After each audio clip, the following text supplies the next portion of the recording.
안녕하십니까, 문틀란TV입니다. 문재인이 최악의 국정 지지도 성적표를 받았습니다. 부정평가가 60%, 긍정평가는 34%로 나타났습니다. 20일 발표된 리얼미터 성적표는 문재인이 받은 성적표 가운데 최악입니다. 문재인에게 더 큰 위협은 그 추세입니다. 지지도가 계속해 하락 곡선을 그리고 있다는 것이고, 마치 빙하가 서서히 무너지다가 본격적으로 무너지기 시작하면 걷잡을 수 없듯이, 이런 흐름이라면 소위 기존 지지층 가운데서도 동조 이탈자가 나오게 돼 30%대 지지뚝도 쉽게 무너질 수 있습니다. 30%가 무너지면 그때부터 대통령의 발언권은 급속도로 악화되는 레임덕 현상이 본격화됩니다. 이날 나온 국민의 큰 관심을 모은 또 하나의 여론조사가 있습니다. 바로 윤석열 전 총장의 대권 지지도인데, 윤 전 총장이 이날 받은 지지도는 40%에 육박하는 최고치였습니다. 윤 전 총장이 이날 받은 지지도는 이재명이 받은 21.7%의 2배 가까이 되는 수치고, 이낙연이 받은 11.9%의 4배가량 되는 수치입니다. 이재명과 이낙연이 받은 지지도 합계보다도 7%포인트가량이 높습니다.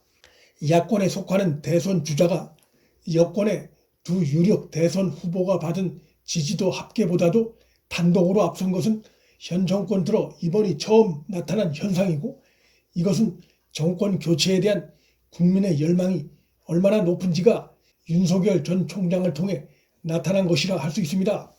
이날 나온 두 여론조사를 비교하게 되면 빼놓을 수 없는 또 하나의 중요한 시사점이 발견됩니다. 즉, 윤석열 전 총장이 받은 지지도가 문재인이 받은 국정 지지도보다 높게 나타났다는 점입니다.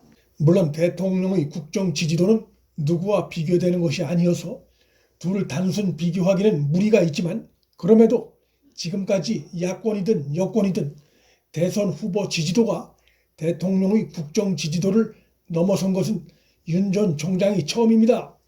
문재인으로선 자신보다 더 높은 국민의 지지를 받고 있는 가장 강력한 정적을 만나게 됐습니다. 이런 지지도 상황은 큰일이 터지기 전 징조가 반드시 있듯이 지금보다 더 큰 추락 상황을 예고하는 것이라 할 수 있습니다. 이전부터 가랑비에 옷 젖듯이 이런 징조는 나타나온 것이지만, 윤 전 총장이 총장직에서 스스로 물러나 본격적인 대권 궤도에 들어섬으로써 좀 더 뚜렷하게 분명하게 나타나고 있습니다. 여권에 벌어질 더 큰 위기는 4.7 보궐선거가 그 기폭제가 될 전망입니다.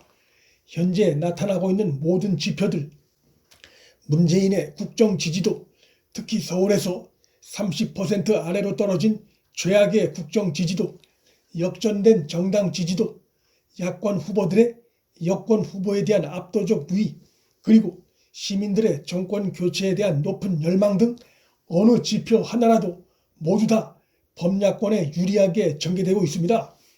22일 아침에 나온 중앙일보 여론조사도 문재인과 여당을 크게 위협하는 조사 결과입니다. 오세훈, 박영선 양자 대결에선 오세훈 50.6, 박영선 36.8로 오세훈이 14%포인트가량 앞섰고, 안철수, 박영선 양자 가상 대결에선 안철수 52.3, 박영선 35.6으로 안철수가 17%포인트 가깝게 앞서는 것으로 나타났습니다. 이 여론조사에 눈에 띄는 또 하나의 추세는 동일 기관의 지난 5일에서 6일 여론조사 때와 비교했을 때 당시는 안철수와 박영선 간의 격차가 7.5%포인트, 오세훈과 박영선 간 격차가 3.7%포인트였는데 2주 만에 그 격차가 더욱 벌어졌다는 것입니다.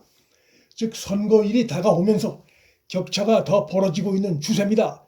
이런 모든 상황들을 종합하면 4.7 보궐선거에서 야권 승리, 여권의 대참패가 예상되고 있습니다. 이번 보선은 그냥 보선이 아닙니다.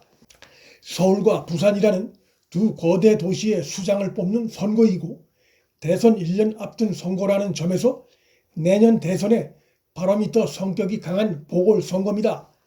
보궐선거를 계기로 서울과 부산을 기점으로 해서 민심에 정권으로부터의 이탈이 확산될 공산이 큽니다.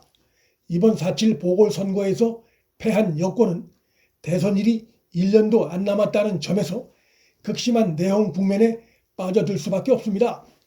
각종 법안을 두고 강경파와 온건파 간의 충돌이 예상되고 있고, 차기 대권 방향을 두고 친문과 비문 진영 간의 갈등이 수면 위로 올라올 가능성이 높습니다.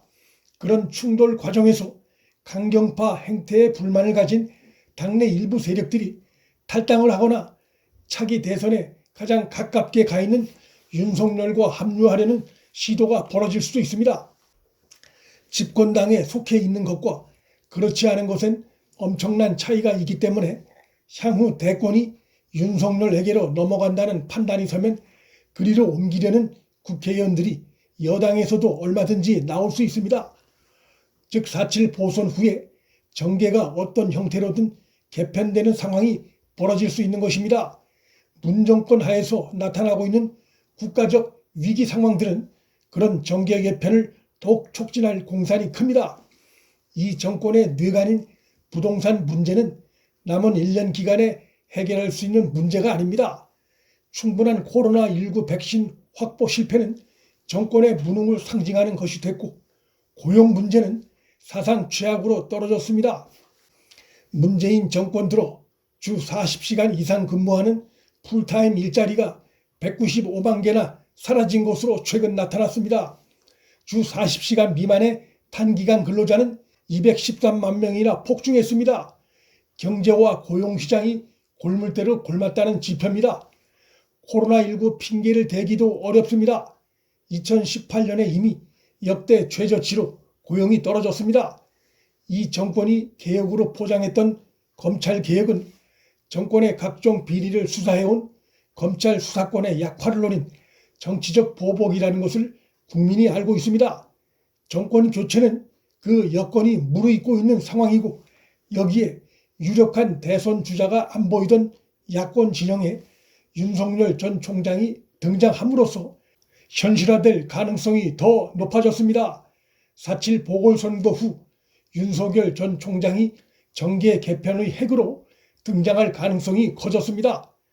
보궐선거에서 대승이 예상되는 범야권 진영이 중도와 보수가 통합될 전망이기 때문에 현실적으로 하나로 통합된 야권이 윤 전 총장과 함께 그 정계 개편의 핵심 위치를 차지하고 핵심적인 역할을 할 가능성이 매우 높은 상황입니다. 문틀란TV 여기서 마칩니다. 구독과 좋아요, 알림 설정은 방송 제작에 큰 힘이 됩니다. 시청해 주셔서 감사합니다.